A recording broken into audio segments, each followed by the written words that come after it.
Selamat datang di pengentahu.com. Kali ini saya akan membahas game besutan Gameloft yang sudah support dengan HID mode atau Android Standard mode. Apa itu fungsi dari mode tersebut? Fungsinya adalah ketika kita bermain game menggunakan gamepad, kita tidak perlu mengatur konfigurasi kontrol dengan cara mapping. Kita dapat mengontrol penuh game dengan gamepad, pilihan menu-menu sampai bermain dalam gamenya. Sebelum lanjut ke videonya, jangan lupa subscribe dan nyalakan lonceng notifikasinya.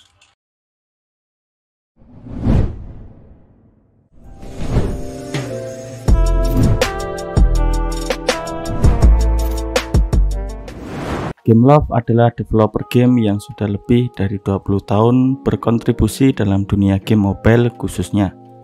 Jika kalian pernah bermain game di handphone jadul Nokia yang pada saat itu masih menggunakan sistem Java MIDP, pasti tahu game-game dari developer Gameloft. Dan jika kalian ingin bernostalgia dengan game-game tersebut, masuk saja di Play Store, cari Gameloft Classic 20 Years. Di situ kalian akan mendapatkan game-game tahun 2000-an yang populer pada saat itu. Oke, lanjut ke pembahasan utama. Untuk beberapa game di Gameloft sudah mempunyai direct input.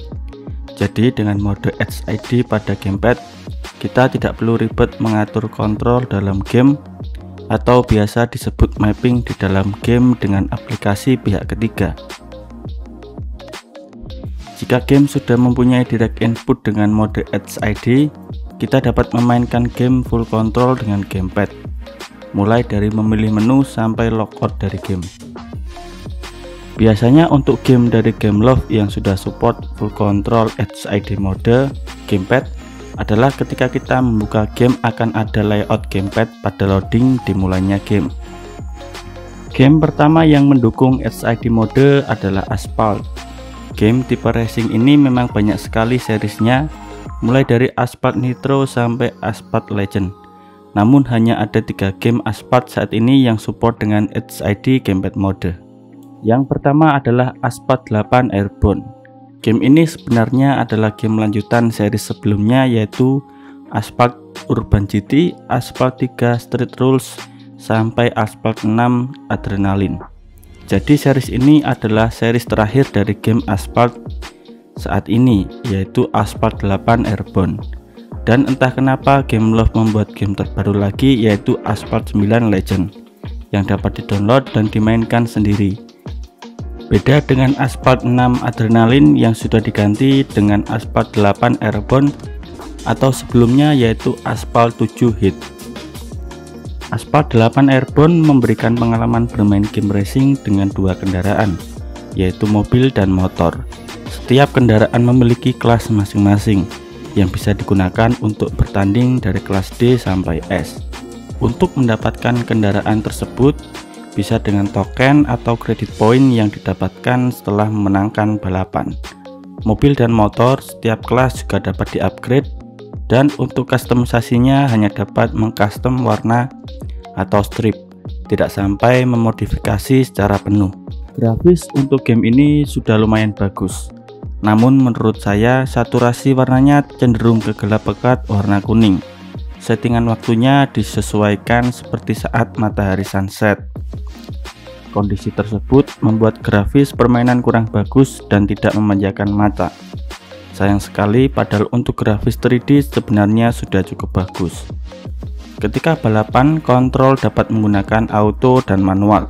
Yang pasti pada kondisi ini saya memilih dengan akselerasi gas manual. Menurut saya, untuk bermain game racing memang cocoknya kontrol kendaraan secara manual akan lebih menantang ketimbang auto. Dalam permainannya sendiri, kalian dapat bermain karir dan event yang ada pada saat tertentu. Dalam permainan karir, kalian akan mendapatkan misi dari stage 1 sampai 9. Setiap stage terdapat misi. Misi akan terbuka ketika rekrutmen bintang terpenuhi atau rekrutmen mobil yang harus digunakan. Dalam satu misi kalian akan mendapatkan 5 bintang jika berhasil memenangkan balapan serta poin yang harus didapatkan. Setelah memenangkan balapan, kalian akan mendapatkan koin. Koin tersebut dapat digunakan untuk membeli mobil dan mengupgrade-nya. Sayang, untuk memodifikasi mobil atau motor di sini hanya sampai mengganti warna catnya saja, tidak sampai memodifikasi setiap part di dalam game. Game Asphalt 8 Airborne ini dapat dimainkan secara offline dan online. Kemudian game kedua pada series game Asphalt adalah Asphalt Extreme Online. Series game untuk Asphalt Extreme tidak jauh beda dengan Asphalt 8. Namun tipe di sini adalah mobil off-road. Tracknya berada di bebatuan, tanah dan pasir. Hanya tersedia mobil dan jenisnya adalah mobil off-road, buggy dan monster truck. Untuk mendapatkannya bukan membeli dengan koin, namun mengumpulkan blueprint setiap mobil setelah memenangkan balapan. Setelah blueprint terkumpul, kita dapat membuka mobil dan menggunakannya. Sedangkan koin yang didapatkan untuk mengupgrade mobil dan mengisi oil.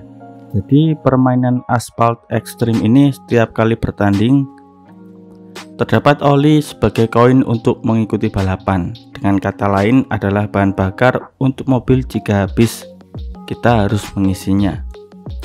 Untuk penampakan grafis game ini sudah sangat bagus, namun tidak jauh beda dengan Asphalt 8 Airborne. Saturasi warnanya cenderung dengan warna kuning. Settingannya disesuaikan pada saat sunset, jadi saat balapan cenderung banyak track yang membuat silau. Untuk kontrolnya bisa menggunakan kontrol manual dan auto.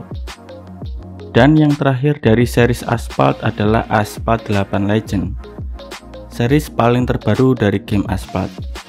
Memberikan pengalaman bermain game lebih baik dari series sebelumnya, mulai dari segi grafis, kustomisasi mobilnya, dan pastinya permainan di dalamnya. Asphalt 9 menyajikan grafis 3D yang sangat bagus dan imbang dengan saturasi warnanya. Dijamin kalian akan dimanjakan dengan grafis yang sangat bagus dalam game ini. Dalam game ini sendiri sebenarnya tidak jauh beda dengan series Asphalt sebelumnya, yaitu memenangkan balapan di setiap stage.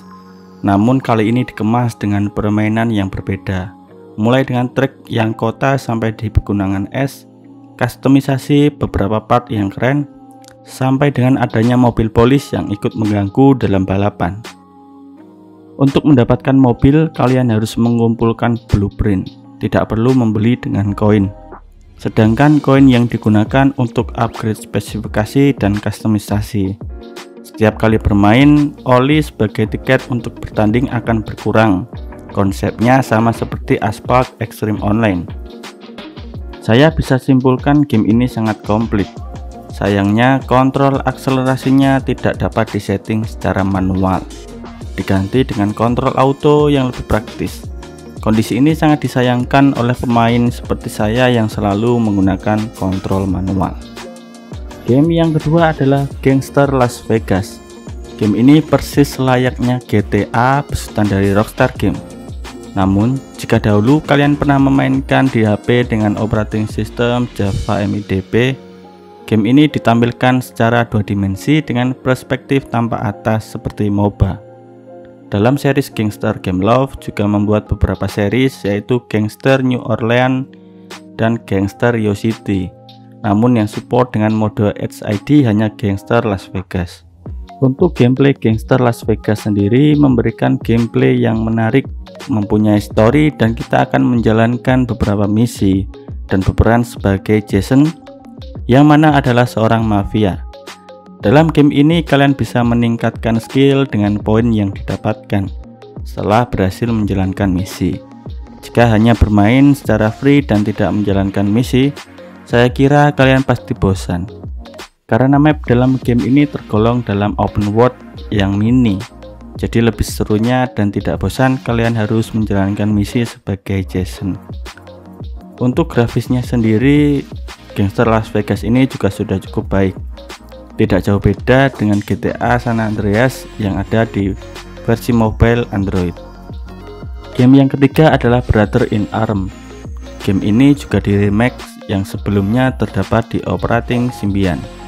Dalam game ini kita akan menjalankan sebuah misi peperangan dengan tema peperangan tahun 70-an. Senjata dan perlengkapan peperangannya juga masih jadul.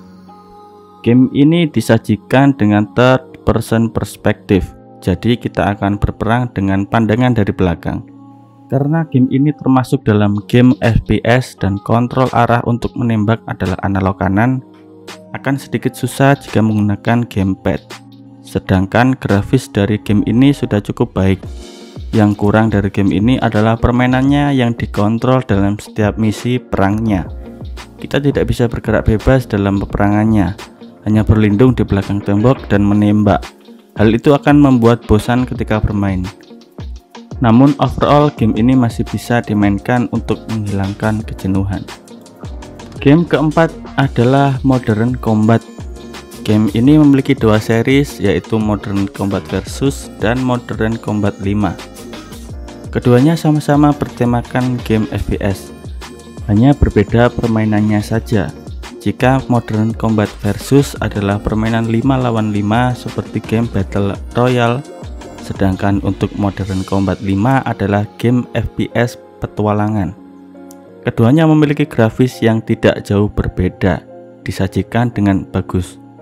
Untuk Modern Combat Versus bisa memberikan pengalaman yang biasa-biasa saja, seperti halnya game Battle Royale lainnya, namun dikemas oleh Gameloft dengan karakter yang bertemakan robotik. Sedangkan untuk Modern Combat 5, saya akui game ini sangat epic dari segi permainannya. Karena di sini kita akan menjalankan story dan misi dalam sebuah pertempuran, mulai dari menyelamatkan diri sampai menyelamatkan sandera dalam game. Kita bisa bergerak bebas, tidak perlu terpaku seperti game Brother in Arms. Dalam pertempuran kita akan berdua dengan rekan setim atau menjalankan misi sendiri. Persenjataan dan karakter dapat diupdate dengan koin yang didapatkan setelah selesai menjalankan misi. Karena game tipe FPS pastinya susah untuk membidik musuh, apalagi dengan adanya recoil. Namun game ini dapat dimainkan secara multi-touch, jadi terkadang saya akan menggunakan layar jika musuh terlalu banyak, supaya mempermudah dalam bermain. Tetapi kalau sudah biasa, hal itu tidak akan membuat kesusahan dalam bermain. Game yang membuat candu seperti ini tidak mungkin tidak memiliki kelemahan. Kelemahan game ini adalah keterbatasan dalam bermain, yaitu energi untuk bermain. Namun masih bisa diakali dengan berganti misi dalam pertempuran, karena fitur energy to play terpaut dalam masing-masing misi yang dijalankan. Game yang terakhir adalah Dungeon Hunter Champion, epic online action RPG. Game MOBA buatan Gameloft ini boleh saya bilang memiliki grafis yang sangat bagus dan detail. Permainannya sendiri juga bagus dengan adanya petualangan di setiap misi. Karakter dalam game memang tidak sebanyak game MOBA pada saat ini, namun karena dukungan HID mode pada gamepad dapat digunakan, membuat game ini semakin seru. Itulah 5 game dari Gameloft yang support dengan HID mode. Jika ada request untuk game-game yang terkait dengan HID mode gamepad, kalian bisa tinggalkan komentar di bawah. Terima kasih sudah menonton video ini. Jangan lupa untuk mendukung channel ini supaya semakin berkembang. Saya Alexa, sampai ketemu di video selanjutnya.